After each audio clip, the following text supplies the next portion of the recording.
আল্লাহর হাবিব সাল্লাল্লাহু আলাইহি ওয়াসাল্লামের একটা বৈশিষ্ট্য ছিল, তিনি কিছু খেলে খাওয়ার পরে বন্টন করলে কোন দিক দিয়ে করতেন? আওয়াজ করে বলেন না, ডান দিক থেকে।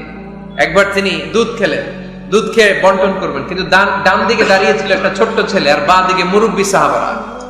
আল্লাহর হাবিব সাল্লাল্লাহু আলাইহি ওয়াসাল্লাম এই ছোট্ট ছেলের কাছ থেকে অনুমতি চাইলেন। তার মানে ছোট্টদেরও পরামর্শ দরকার আছে না নাই? আল্লাহর হাবিব বললেন, আতাযানু লি আন উ'তিয়া হাউলা, আমার স্বভাব হলো খাবার বন্টনের সময় ডান দিক থেকে করি, কিন্তু এখন ডান দিকে তুমি ছোট্ট মানুষ, বাম দিকে বয়স্ক সাহাবারা, তুমি যদি অনুমতি দাও তোমার আগে বয়স্ক সাহাবাদেরকে দিয়ে আমি খাবার বিতরণ করতে চাই। ছোট্ট ছেলেটা বলল, ইয়া রাসূলুল্লাহ লা উসিরু বিনাসিবি মিনকা হাদান, আপনার এই বরকতের জিনিস আমি অন্য কাউরে দিতে চাই না, আমার ভাগেরটা আমি আগে খাইতে চাই, যেহেতু হিসাবে আমি পাই আমার আগে দেন, আমি দিব না। সুবহানাল্লাহ পড়েন। সে যেহেতু রাজি হয় নাই, আল্লাহ রাসূল সাল্লাল্লাহু আলাইহি ওয়াসাল্লাম দিতেও পারে নাই। আল্লাহর হাবিব সাল্লাল্লাহু আলাইহি ওয়াসাল্লাম দুধের পেয়ালাটা মুরব্বিদের হাতে না দিয়ে ছোট্ট বাচ্চার হাতে তুলে দিয়েছে। চিল্লায় পড়েন আল্লাহু আকবার। তাহলে ছোট্ট বাচ্চাদের পরামর্শের দলিল আছে না নাই? আল্লাহ রাসূল সাল্লাল্লাহু আলাইহি ওয়াসাল্লাম একবার ওয়াজ করতেছেন, সহিহ বুখারীর বর্ণনা। আল্লাহর হাবিব সাল্লাল্লাহু আলাইহি ওয়াসাল্লাম বললেন, ইন্না মিনাশ শাজারি শাজারা, এক ধরনের গাছ আছে, লা ইয়াসকুতু ওয়ারাকুহা, যেই গাছের পাতা কোনোদিন ঝরে না, পাতা পড়ে না, একটা গাছ আছে। মাসালুহা কামাসালিল মুসলিম, এই পাতার দৃষ্টান্ত মুসলিমের দৃষ্টান্ত একই। হাদিসুনি মা হিয়া, দেখি তো কোন সাহাবী বলতে পারে এটা কোন গাছ?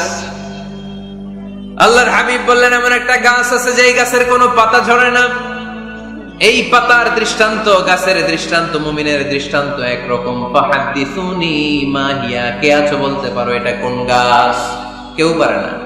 সাহাবারা মনে করছে এটা মরুভূমির কোন একটা গাছ হবে। কেউ বাড়ির পাশে যে খেজুর গাছ আছে এটা খেয়াল করে নাই, সবাই চলে গেছে অন্য গাছের দিকে। ক্যাকটাস, গুলমলতা, মরুভূমির রেয়ার যে গাছগুলো আছে, দুর্লভ দুষ্প্রাপ্য গাছগুলো তারা এক একজন একটার পর নাম বলতে আরম্ভ করলো। আল্লাহ রাসূল সাল্লাল্লাহু আলাইহি ওয়াসাল্লাম বললেন হয় নাই, একজন বলে একটা, আল্লাহর হাবিব বললেন হয় নাই। সবশেষে কেউ যখন পারে না, আল্লাহ রাসূল সাল্লাল্লাহু আলাইহি ওয়াসাল্লাম বললেন, ইন্নাহা নাখলা, এটা খেজুর গাছ। এটা কি গাছ? সবাই বলেন কি গাছ? খেজুর গাছ। কেউ পারে নাই। ওয়াজ শেষ, নসিহত শেষ, সবাই বাড়ি ফিরে যাচ্ছে।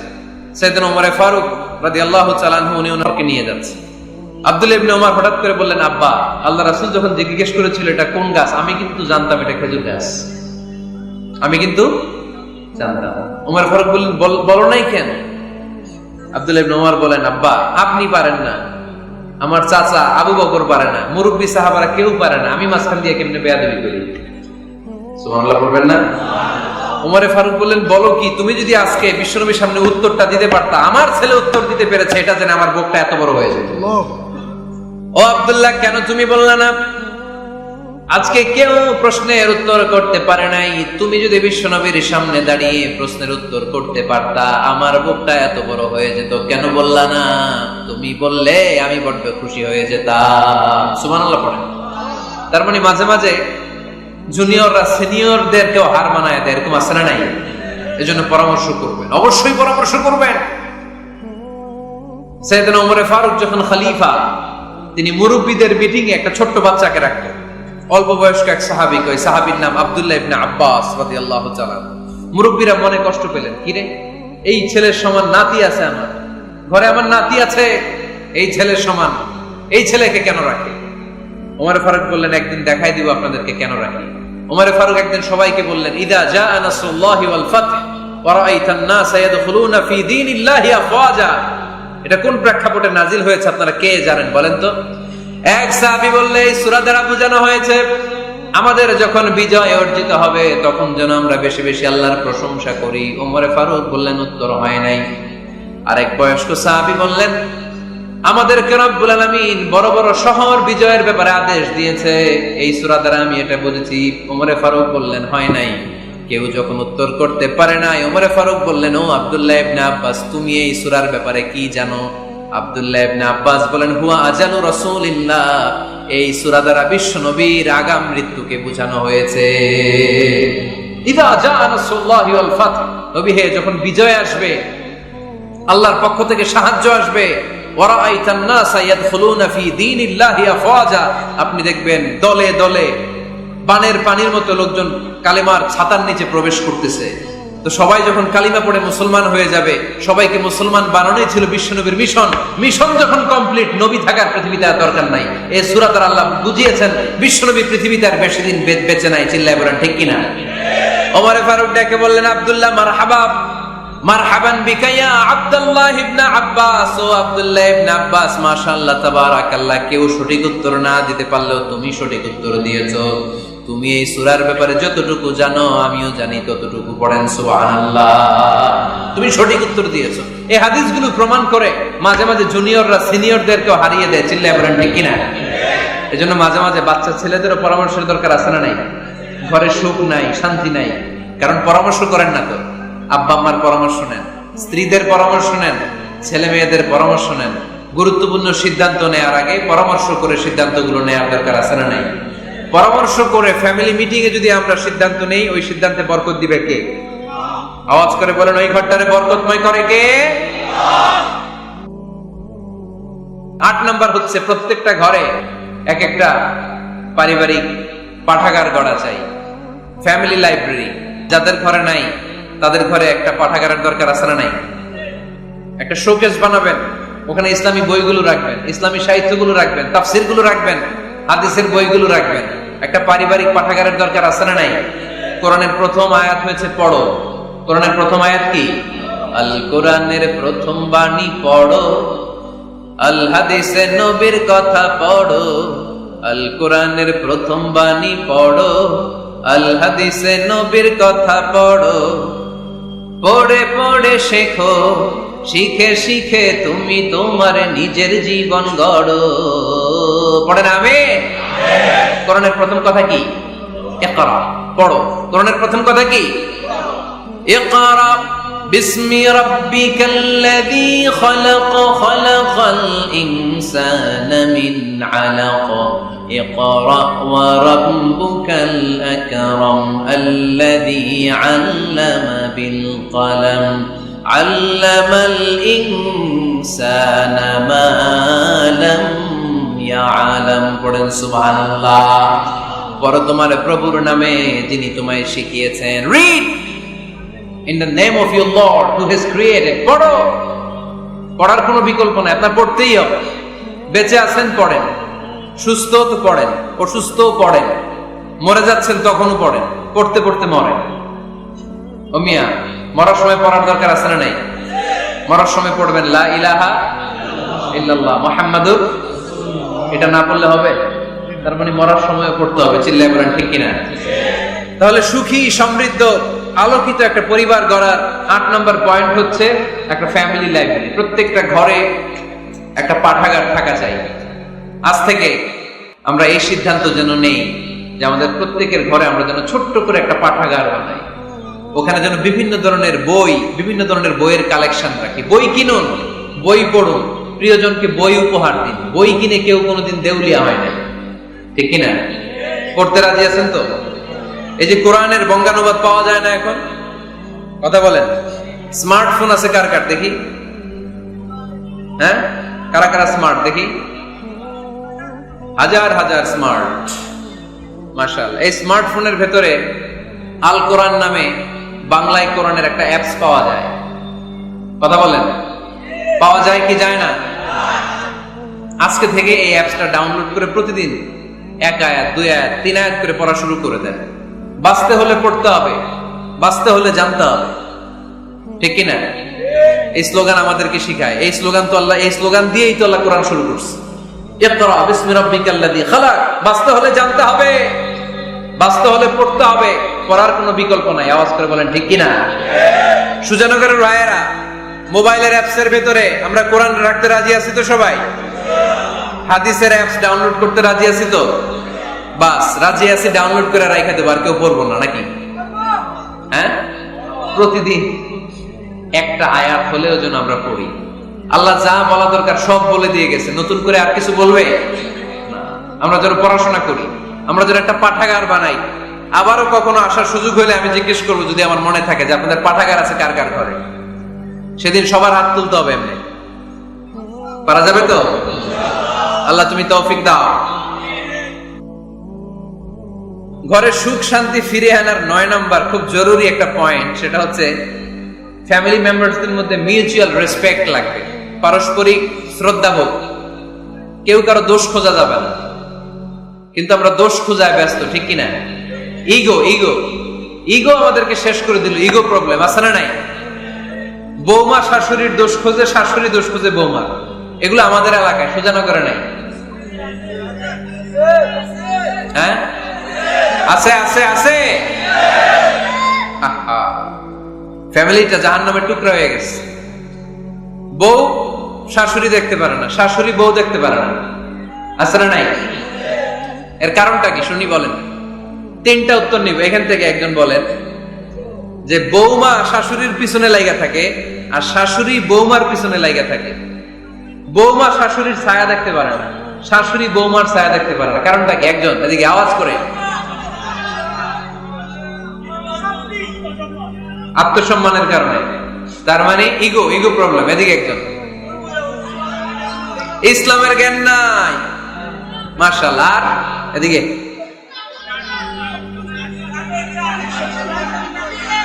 স্টার জলসা পাওয়া গেছে। স্টার জলসায় যা দেখায় ওইটাই ঘরে চলে না। স্টার জলসা হচ্ছে কেমন করে শাশুড়ির সাথে বউয়ের গিরিঙ্গি লাগানো যায়, এটার প্রশিক্ষণ, ঠিক কিনা? ভয়ঙ্কর। তাহলে এগুলো দেখা বাদ দিতে হবে। এগুলো যতক্ষণ ঘরে থাকবে হবে না, হবে না। রিমোট কন্ট্রোল কেড়ে নিবেন, কেড়ে নিয়ে মাইল লাগাই দিবে।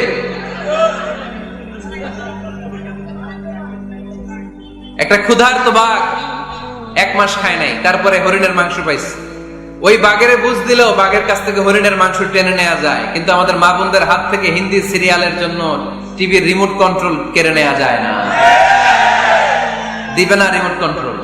তো এই জন্য আপনাদের কথা অনুযায়ী এই জি বাংলা স্টার জলসা হিন্দি সিরিয়াল হচ্ছে বৌমা শাশুড়ির গিরিঙ্গি বা দ্বন্দ্বের প্রধানতম কারণ। তাহলে হিন্দি সিরিয়ালকে ঝাড়ু পেটা করে বের করে দিতে হবে। এগুলোর সাথে মুসলিম পরিবারের কোনো সম্পর্ক। আরো কিছু কারণ আছে, এগুলো আমি বের করছি, শুনবেন। বৌমা শাশুড়ির এই ঝগড়ার প্রধান কারণ হচ্ছে জেনারেশন গ্যাপ, কিনা? শাশুড়ি 1 জেনারেশনের আর বৌমা আরেক জেনারেশনের। শাশুড়ি ভাবে একরকম, বৌমা ভাবে আরেক রকম। শাশুড়ি চায় বউর উপর খবরদারি করতে, বউ চায় শাশুড়ির উপর খবরদারি করতে। এই ডমিনেটিং এর কারণে কিলাকিলি আছে না নাই? এটা ঠিক না। আমার শাশুড়ি মায়েরা যারা আছেন, প্রথমে শাশুড়ি দিয়ে শুরু করি। আমার মাইকের আওয়াজ যে ঘরগুলোতে যায়, আমার শাশুড়ি মাদেরকে বলবো, বউদের উপর অত্যাচার করবেন না। ছেলেরে প্রশ্ন করে, তোর কাছে তোর বউ বড় না আমি বড়? আছে না নাই? এটা একটা প্রশ্ন হইল। তোর বউ বড় না আমি বড়? দুইজনেই বড়। তা এক ছেলে সুন্দর উত্তর দিছে, আমার কাছে ভালো লাগছে উত্তরটা শুনে। এক মা প্রশ্ন করছে, তোর এতদিন আমি লালন পালন করে বড় করলাম, জীবন যৌবন তোর জন্য শেষ করলাম, আজকে বউ পাইয়া বউ তোর আপন হয়ে গেল। এবার ছেলে উত্তর দিছে, মা, আমার মুখ থেকে মা ডাক শোনার জন্য তুমি কি কষ্টটাই না করছো জীবনে।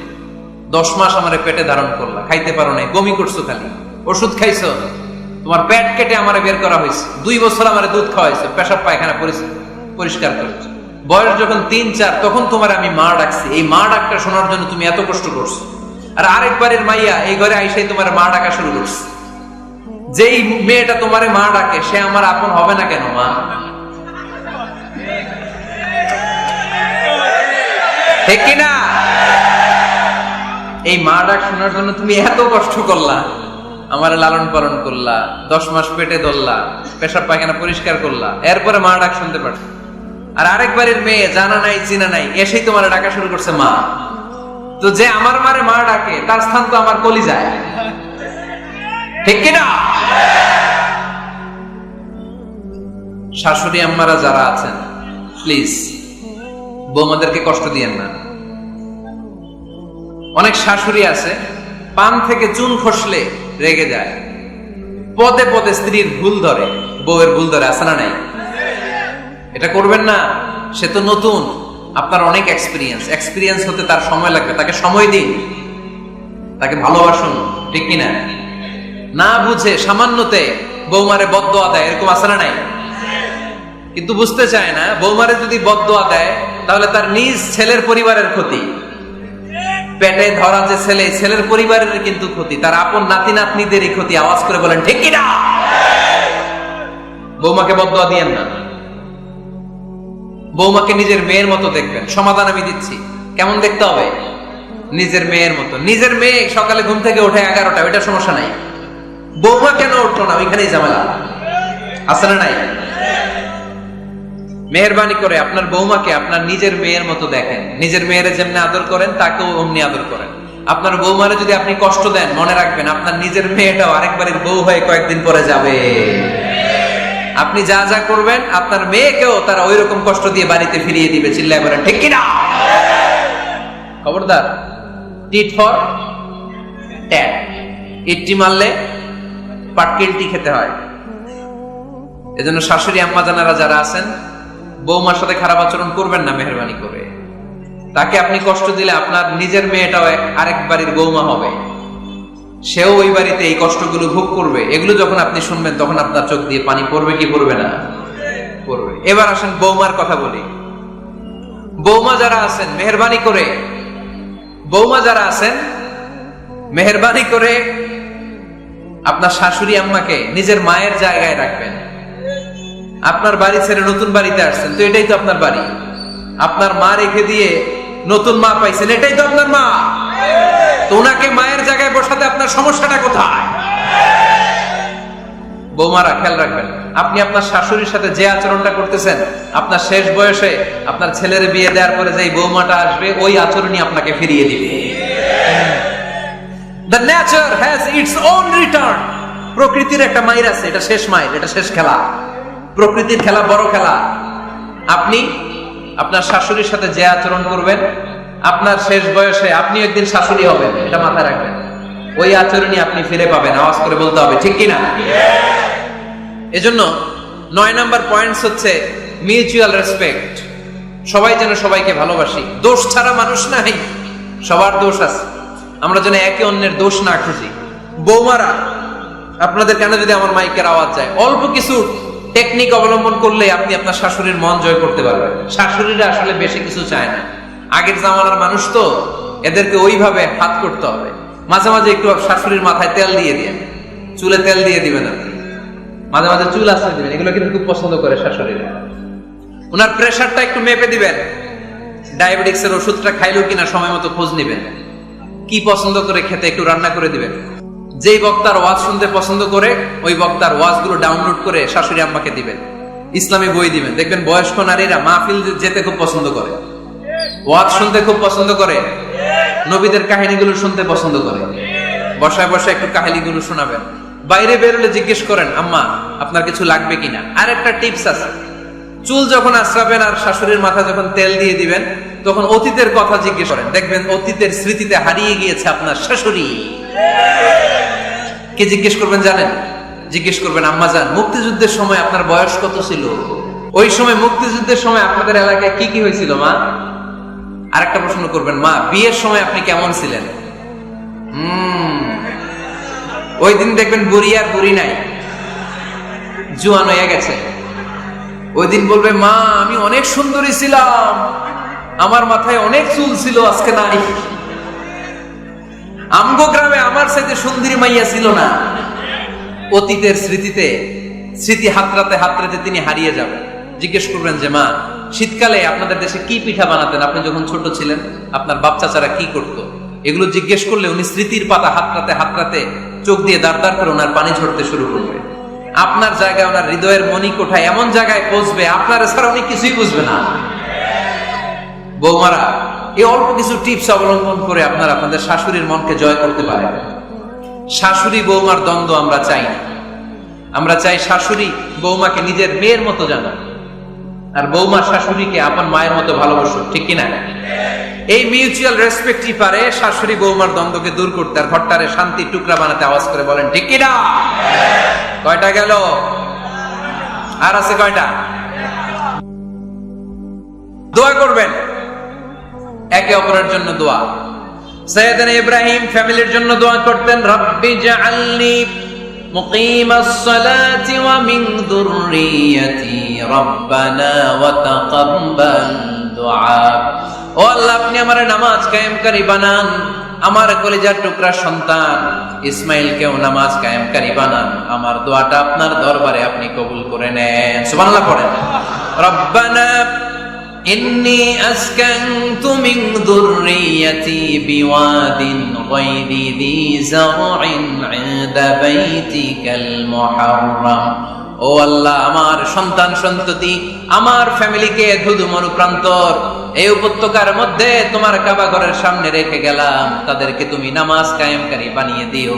গোটা বিশ্বের সব মানুষের অন্তর আমার ফ্যামিলির দিকে আল্লাহ তুমি ঝুঁকিয়ে দিও। ওয়ারযুকহুম মিনাস সামারাত, ফলমূল দিয়ে আল্লাহ তুমি তাদেরকে রিজিকের ব্যবস্থা করে দিও। তার মানে সব নবীরা তাদের পরিবারের সদস্যদের জন্য দোয়া করতেন কি করতেন না? আবার কোরআন আমাদেরকে শিখালো, রব্বানা হাব লানা মিন আজওয়াজিনা ওয়া মিন যুররিয়াতিনা কুররাতা আ'য়ুন ওয়াজআলনা লিল মুত্তাকিনা ইমামা। ও আল্লাহ, এমন নেককার সন্তান, এমন নেককার স্ত্রী আপনি আমাকে দান করেন যাদের দিকে তাকালে আমার চোখ দুইটা ঠান্ডা হয়ে যায়। চক্ষু শীতলকারী স্ত্রী দেন। বিয়ে যাদের হয় নাই, ইয়াং ছেলেরা এই দোয়াটা করবা। বিয়ের জন্য দোয়ার দরকার আছে না নাই? প্রতিদিন এই দোয়া করবা, আল্লাহ এমন স্ত্রী দেন, এমন জীবন সঙ্গিনী আপনি আমাকে দেন, এমন লাইফ পার্টনার দেন যার দিকে তাকালে আমার চোখ জুড়িয়ে যায়। এমন সন্তান আল্লাহ আপনি আমার ফ্যামিলিতে দেন যাদের দিকে তাকালে আমার চোখ দুইটা ঠান্ডা হয়ে যায়। নেককার সন্তান, নেককার স্ত্রী আল্লাহর কাছে দোয়া করে চেয়ে নিতে হয়। তাহলে ফ্যামিলি মেম্বার একে অপরের জন্য দোয়ার দরকার আছে না নাই? বাবা দোয়া করবে ছেলের জন্য, ছেলে করবে বাবার জন্য, মা দোয়া করবে মেয়ের জন্য, মেয়ে করবে মায়ের জন্য, ভাই করবে বোনের জন্য, বোন করবে ভাইয়ের জন্য। দোয়ার দরকার আছে না নাই? দোয়া করবেন সবাই সবার জন্য। তাহলে সুখী পরিবারের ফর্মুলা এই আলোচনায় আমরা 10টা পয়েন্ট শুনলাম। কয়টা? ভুলে গেছে। কয়টা? 1 নাম্বার কি ছিল? 1 নাম্বার কি ছিল? সালাম সালাম হাজার সালাম সকল শহীদ স্মরণে, আমার হৃদয় রেখে যেতে চাই তাদের স্মৃতির চরণে। পড়েন আমিন। তাহলে ঘরে শান্তি আনার 1 নাম্বার মাধ্যম, আওয়াজ করে উত্তর দিতে হবে। 1 নাম্বার মাধ্যম কি? সালাম দিন, সালামাতে থাকুন। জান্নাতি আমেজ যদি ঘরের মধ্যে পেতে চান, সালাম দিন। সালাম মানে শান্তি। সালাম দেই না, এজন্য ঘরে শান্তিও নাই। 1 নম্বরে সালাম। 2 নম্বরে হচ্ছে মূর্তি টুর্তি ছবি এগুলো টাঙিয়ে রাখা যাবে, হিন্দি সিরিয়াল উলঙ্গ দৃশ্য এগুলো দেখা যাবে। তাহলে ঘরে শান্তি দিবে কে? 3 নাম্বার, ঘরে নামাজ পড়তে হবে মাঝে মাঝে। ফরজ নামাজ মসজিদে পড়ে ঘরে এসে সুন্নাহ নফলগুলো, অথবা তাহাজ্জুদের সময় জামাতে নামাজ। The family that prays together stays together. যে ফ্যামিলি একসাথে সালাত পড়ে ওই ফ্যামিলি ভাঙে না। ওই ফ্যামিলির পুরো সদস্যদের মধ্যে শান্তি সম্প্রীতি দিয়ে এই সমৃদ্ধি বাড়িয়ে দেয় কে? 4 নাম্বার, একসাথে খাবার খাবেন। 5 নাম্বার, একে অপরকে কোরআন তেলাওয়াত করে শোনাবেন। ফজরের পরটা যেন হয় কোরআনের সুমধুর ধ্বনি দিয়ে মুখরিত আমাদের ঘর। স্ত্রীর কোলে মাথা রেখে কোরআন তেলাওয়াত করবেন। মাসে একটা সূরা নির্ধারণ করে মুখস্থ এবং তাদাব্বুরে কোরআন বুঝবার চেষ্টা করবেন। 6 নাম্বার, বেড়াতে যাবেন। জাফলং, কক্সবাজার, হাকালুকি, হাওরে যেয়ে হারিয়ে যাবেন সবাই। 7 নাম্বারে গুরুত্বপূর্ণ সিদ্ধান্ত নিতে ফ্যামিলি মিটিং করুন। সেক্ষেত্রে স্ত্রী, সন্তান সবার পরামর্শের মতামতের গুরুত্ব দিন। 8 নাম্বারে পারিবারিক পাঠাগার গড়ে তুলুন, পড়ার অভ্যেস গড়ে তুলুন, নতুন নতুন বই কিনুন, বই মেলায় যান। সুজানগরে, সিলেটে, মৌলভীবাজারে কোনো বই মেলা হয় তখন ওখানে যাবেন, বই কিনেন, বই পড়েন, প্রিয়জনকে বই উপহার দিন। 9 নাম্বার, কেউ কারো দোষ খুঁজবেন না। একে অপরের দোষ না খুঁজে একে অপরকে ভালোবাসতে শিখুন। শাশুড়ি বৌমার যে দ্বন্দ্ব আর সংঘাত এগুলোর নিরসন হয়ে যাবে অচিরেই, ঠিক কি না? 10 নম্বর পয়েন্ট হচ্ছে একে অপরের জন্য দোয়া করুন। সবাই সবার জন্য দোয়া করলে ঘরটারে সমৃদ্ধ করে দিবে কে? এজন্য আল্লাহ বললেন, ইয়া আইয়ুহাল্লাযীনা আমানু কু আনফুসাকুম ওয়া আহলিকুম নারা وقودها الناس والحجارة عليها ملائكة غلاظ شداد لا يعصون الله ما أمرهم ويفعلون ما يؤمرون سبحان الله পড়েন ওহে বিশ্বাসীরা নিজেরাও জাহান্নামের আগুন থেকে বাঁচো পরিবারকেও জাহান্নামের আগুন থেকে বাঁচাও আল্লাহ আমাদের নিজেদেরকেও বাঁচাও পরিবারকেও জাহান্নামের আগুন থেকে বাঁচাও আমরা পড়ি আমিন আমাদের ফ্যামিলির সবাই আমরা দুনিয়াতে যেমনি একসাথে জান্নাতেও যেন একসাথে থাকতে পারি আল্লাহ তুমি তৌফিক দান করো সুবহানাকাল্লাহুম্মা বিহামদিকা আশহাদু আল্লা ইলাহা ইল্লা আনতা আস্তাগফিরুকা ওয়া আতুবু ইলাইক